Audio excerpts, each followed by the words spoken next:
आम्ही केलेल्या ब्लड टेस्टचे PTINR रिपोर्ट काही बरोबर नाही आले. त्यामुळे डॉक्टरांनी आता मला इंजेक्शन घ्यायला लावलं आहे.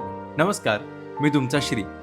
इंजेक्शन घेण्यासाठी आम्ही निघालो आता आमच्या फॅमिली डॉक्टरकडे. प्रतीक्षाने अजून देखील चप्पल पाळली आहे आणि अजून काही दिवस ती अशीच राहणार.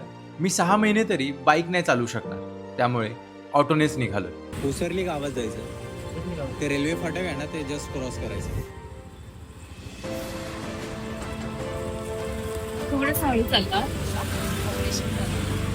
खूप दिवसानंतर घराबाहेर पडून खूप छान वाटलं. मोकळी हवा, रोड हे बघून माझे जुने दिवस आठवले. रोडवरच्या खड्ड्यांनी माझं ऑपरेशन झाल्याची मला लगेच जाणीव करून दिली.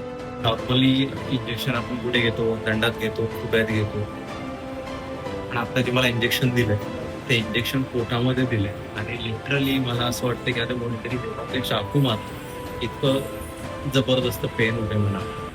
हसत खेळत स्वतःचं सांत्वन करत आता मी तुमचा निरोप घेतो.